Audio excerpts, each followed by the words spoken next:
At exactly 2:17 in the morning, Harold Mitchell sat alone in his kitchen with an empty display case in front of him. The velvet lining still held the faint indentations of everything he had ever loved. His father's pocket watch. His wife's engagement ring. His own war medals. All gone. But what kept him awake wasn't the theft. It was the name on the auction listing. The seller's name. His son's name. Before I tell you what happened next, I want you to think about something. Have you ever been betrayed by someone you loved? Not a stranger. Not an enemy. Someone you raised. Someone you trusted. If you have, you know that kind of pain doesn't come with anger. It comes with a silence so deep you can hear your own heartbeat for the first time. Now, if this story touches you, if it reminds you that love sometimes requires the hardest choices, share it with someone who needs to hear that today. And if you want more stories about resilience and redemption, consider subscribing. Because what Harold did next, what he chose to do with his pain, changed everything. Harold Mitchell had lived in the same three-bedroom house on Maple Street for 47 years.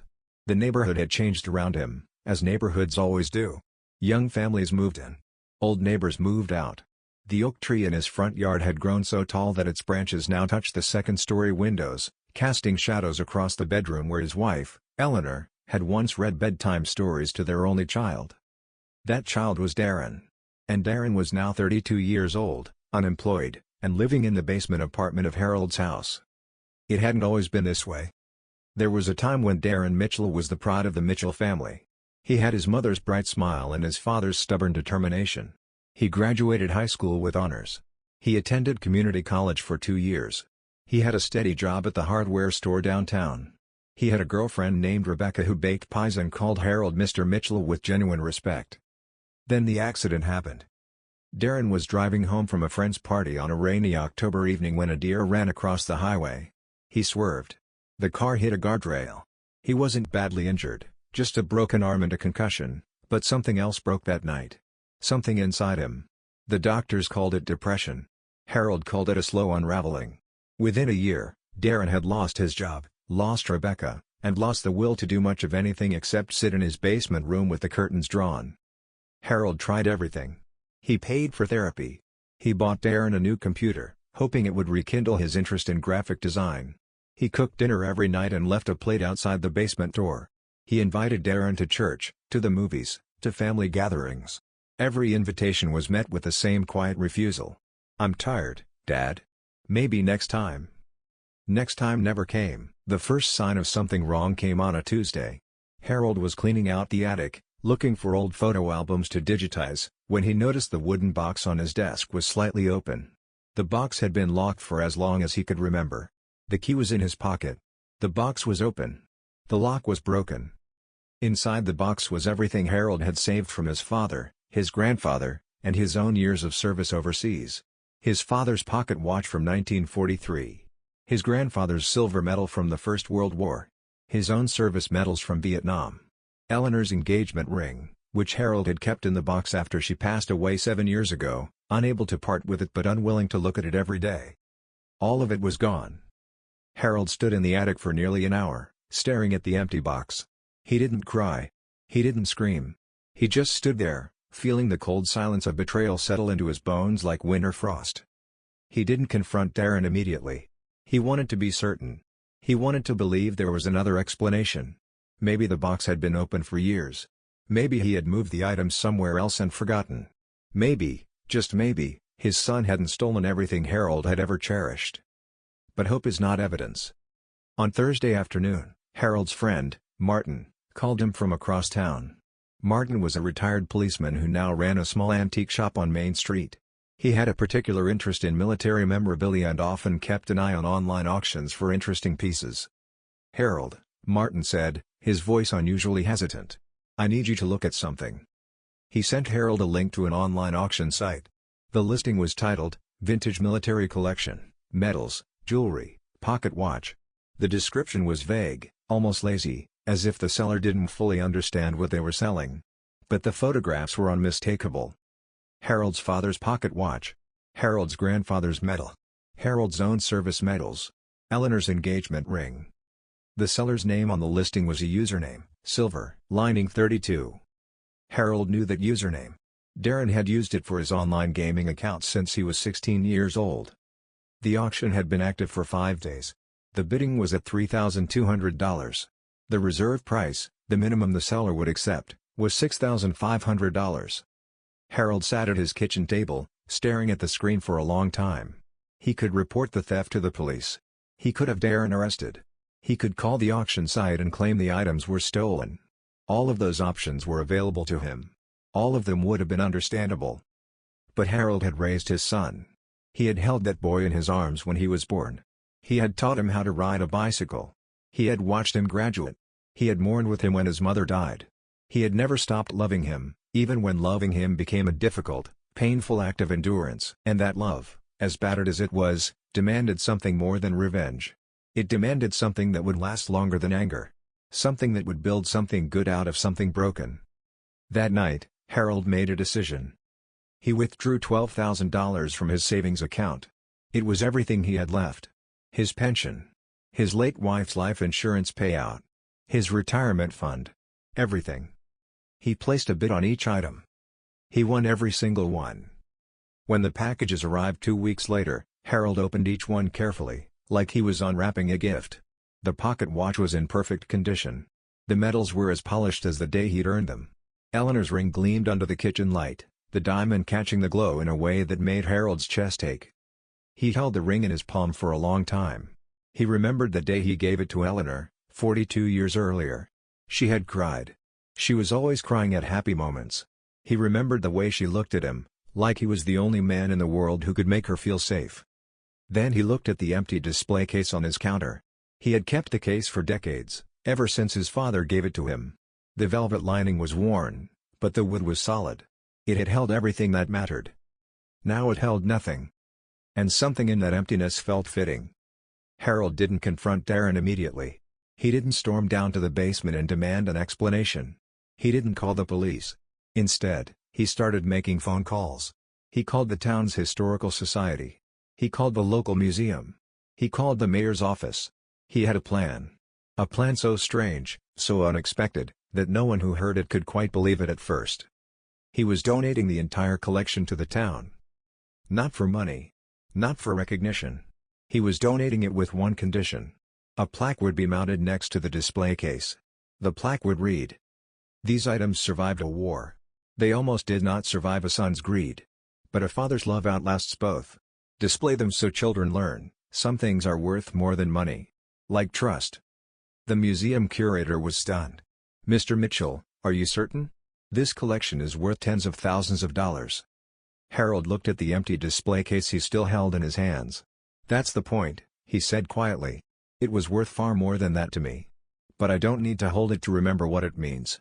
Sometimes the best way to protect something is to give it away." The donation ceremony was held on a Saturday afternoon in the town museum on Elm Street, the same building where Harold had brought Darren when he was 6 years old to look at the dinosaur bones and the old photographs. The ceremony was small but meaningful. The mayor gave a speech about community and legacy. The museum director talked about the importance of preserving history. Harold stood in the back row, quietly watching the display case that had once held his most precious belongings. Now it held memories of the town itself. Children would come through those museum doors and learn about service and sacrifice.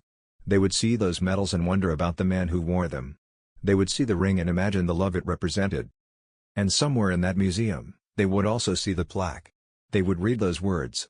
And they would learn something that no textbook could teach them, that love, real love, is not weak. Real love does not look the other way when someone you care about destroys themselves. Real love sets boundaries. Real love tells the truth. Real love sometimes hurts. Harold didn't cry during the ceremony. He felt something else. Something colder. Something that felt like closure. That was when he finally walked down to the basement apartment for the first time in 6 months. The basement was dark and cluttered. Dishes piled in the sink. Clothes scattered across the floor. The smell of stale pizza and regret hung in the air. Darren was sitting on the sofa, staring at the television screen, his face illuminated by the gray glow of a video game.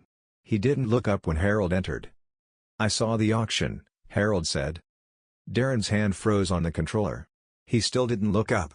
"What auction?" "The one where you sold everything I had left of your grandfather, your mother, and myself." Silence.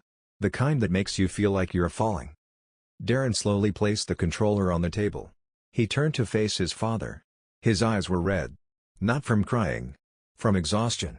From years of letting himself disappear. "You don't understand." "You're right," Harold said. "I don't understand how my son could steal from me. I don't understand how you could take the one thing you knew I loved.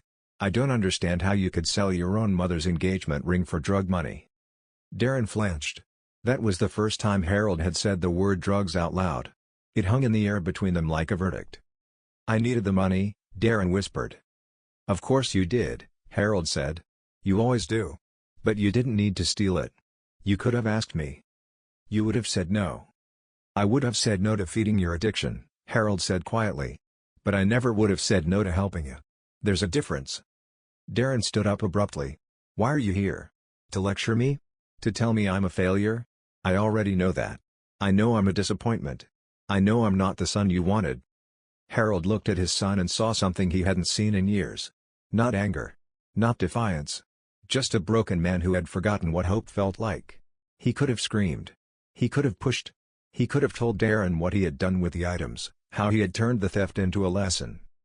But he didn't. "I'm here," Harold said, "to tell you that I love you. And that love is not silence. Love is not pretending everything is fine when it isn't. Love is standing in front of your son and telling him the truth, even when the truth hurts." "You bought them back, didn't you?" Darren's voice was sharp, accusatory. Harold nodded. "How much?" $12,000.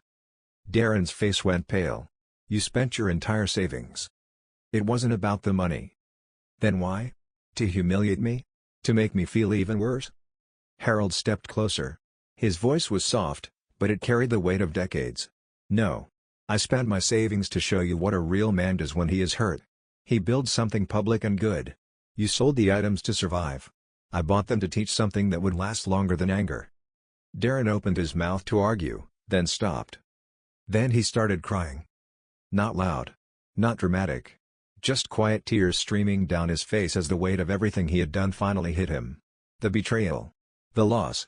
The realization that he had destroyed the one person who had never stopped loving him. The police came the next morning. It wasn't Harold who called them. It was Martin, who had seen the auction listing and filed a report. The investigation revealed that Darren had also stolen from his cousin's house and his aunt's estate. There were warrants, statements, lawyers. But Harold didn't press charges. He let the law take its course. Because some consequences aren't meant to be prevented. Some lessons require the full weight of their impact. For months, Harold visited the museum every Sunday afternoon. He never went to see the display. He didn't need to. He went to see the visitor log. In the book, next to his name, he would write a single sentence each time. The first week he wrote, "Truth sets us free." The second week, "I still love him. And that is why I let him go." The third week, "Healing is not forgetting. It is remembering without being wounded." Over time, those sentences became a quiet ritual.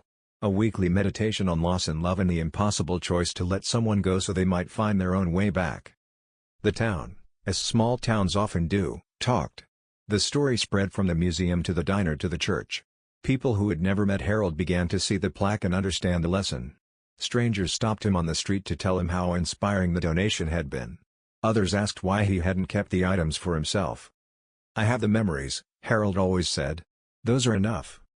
Darren was sentenced to 18 months of community service and a drug rehabilitation program. No prison time. The judge had read the plaque. She had seen something in Harold's generosity that made her believe in second chances. 18 months is a long time. Not long enough to break a habit, but long enough to think. Darren lived in a halfway house with 7 other men, all of them trying to rebuild their lives. He attended group therapy. He started a job at a landscaping company. He didn't tell his father for the first 6 months. He didn't know what to say. But Harold didn't stop visiting the museum. And he didn't stop writing in the visitor log. Each Sunday, a new sentence. A new reflection. A new piece of wisdom carved into a book that would someday become a part of the town's history itself. And one Sunday, after 18 months had passed, Harold walked into the museum and noticed something he hadn't noticed before. In the corner of the display, next to the plaque he had written, someone had placed a single white rose. There was no note. No name. No explanation. But Harold knew exactly who had put it there.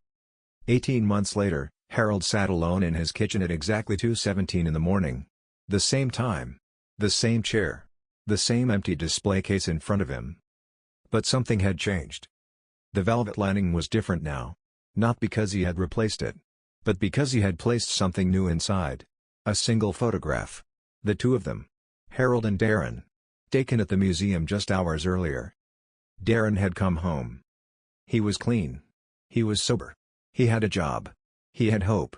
He had not asked for forgiveness, because he knew forgiveness isn't something you ask for. It's something you earn through living differently. Through showing up. Through being present even when it's hard. And Harold had not offered forgiveness. Not in words. He had simply opened his home, put a plate of food on the table, and said, "Sit down. Let's eat." Darren sat. They talked until the sun came up. They talked about everything. The addiction, the theft, the police, the museum. Darren asked about the plaque. He asked about the visitor log. He asked why his father had never stopped visiting. Harold smiled, the first real smile he had allowed himself in years. "Because love doesn't stop when someone makes a mistake," he said. "Love stays. Love waits. Love believes in the possibility of a different tomorrow." Darren looked at his father with something in his eyes that hadn't been there in a very long time. Not guilt. Not shame. Gratitude. The quiet, humbling realization that he had been given a second chance he didn't deserve. That was the moment Harold understood something profound. Revenge is not about making someone else suffer. Revenge, real revenge, is about refusing to let someone else's actions define your own character. It's about taking the pain they gave you and turning it into something that outlasts their cruelty. Something that becomes part of a larger story. A story of redemption. A story of resilience. Harold didn't need to see Darren punished. He needed to see Darren healed. And in that quiet kitchen, at 2:17 in the morning, with the empty display case holding nothing but a photograph of hope, he realized that healing had finally begun. And now, before I go, I want to leave you with something to think about. When you are hurt by someone you love, you can either let that hurt harden you into something bitter, or you can let it shape you into something stronger. Harold chose the latter. He didn't get revenge by humiliating his son. He got revenge by becoming the kind of father who could still love after being betrayed. That is the hardest revenge of all. If this story moved you, if it reminded you that love sometimes requires the hardest choices, share it with someone who might need to hear that today. You never know who is sitting in a quiet kitchen, holding an empty display case, and wondering if there is any hope left. There is always hope. It just takes time. And trust. And the courage to believe that even when someone breaks your heart, you can choose to build something beautiful from the pieces. Thank you for listening. I hope this story finds you when you need it most.